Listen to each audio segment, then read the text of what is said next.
Cet atelier, organisé par la Banque mondiale à l'île Maurice, a pour principal objectif de réunir un réseau de journalistes africains pour travailler avec eux sur des solutions qui permettront d'améliorer les moyens de subsistance des populations dépendantes des ressources naturelles. Il s'agit de sensibiliser les journalistes sur les défis de l'économie océanique, leur vulnérabilité face au changement climatique et les solutions à apporter pour des moyens d'existence améliorés en Afrique.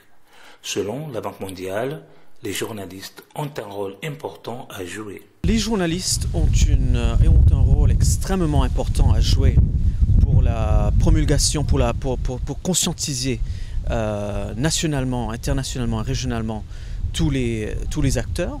Il faut que les journalistes arrivent à nous aider aussi. Et je pense que cette conférence sera une bonne occasion pour avoir ce soutien des journalistes, pour vraiment voir ensemble comment écrire encore plus et faire encore plus du reportage sur l'économie bleue et les changements climatiques, pour s'assurer que ceux qui n'ont pas de voix ou qui n'arrivent pas à se prononcer sur ce sujet, alors qu'ils soient vraiment eux-mêmes des plus grands usagers, ou soit usagers, mais soit aussi ils dépendent sur l'économie bleue, arrivent à avoir une voix dans ce dialogue. Donc par exemple, je prends les pêcheurs. Très souvent, la voix des pêcheurs n'est pas forcément inclue dans le développement de l'économie bleue. Cet atelier va permettre aux journalistes présents d'avoir une large connaissance sur l'économie bleue et les enjeux liés au changement climatique. Il faut savoir comment écrire des articles sur le changement climatique, mais il faut aussi faire des recherches, être accompagné certes par des institutions comme la Banque mondiale, mais il faut aussi soi-même être indépendant dans le sens de la recherche de l'information sur l'économie bleue et comparer. Il faut aussi comparer les études. Il est important de travailler dans le cadre de ces articles et des reportages, il est important d'avoir des rapports, de les analyser. C'est aussi le rôle du journaliste.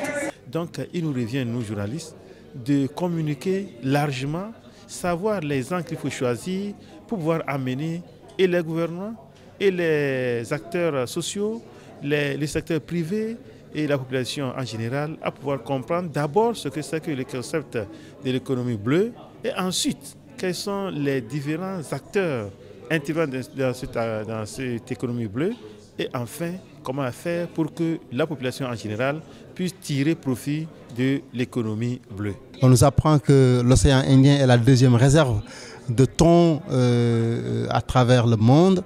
Ce qui nous attend, c'est beaucoup d'informations que nous aurons à partager avec les autres journalistes qui sont chez nous.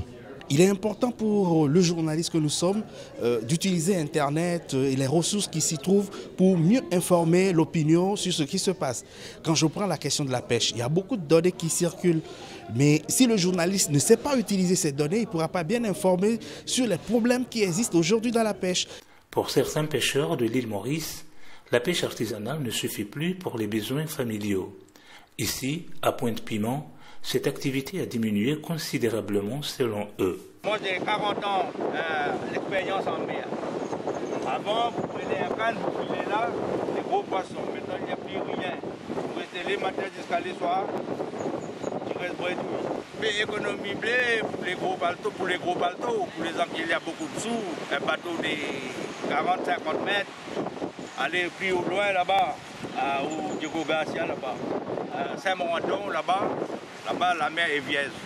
Moi, mon grand-père était pêcheur, mon père était pêcheur, moi j'étais pêcheur. Moi j'étais à l'école, j'ai un certificat, des schools certificates, mais j'ai tombé dans la mer. Mais la mer c'est rien.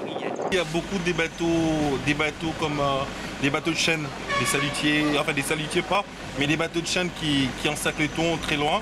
Et nous on a, quand le thon ils arrivent, ils ont même pas le temps d'approcher de la côte chez nous. Ils prennent des thons très haut là. Rappelons que l'Afrique est l'un des continents les plus vulnérables face au changement climatique.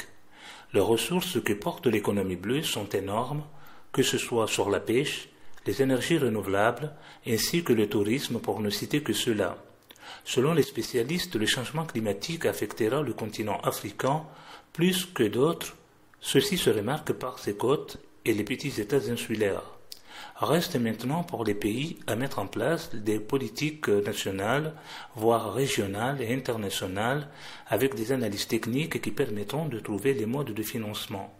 Il s'agit de voir comment transiter vers une économie bleue qui prend en considération le changement climatique.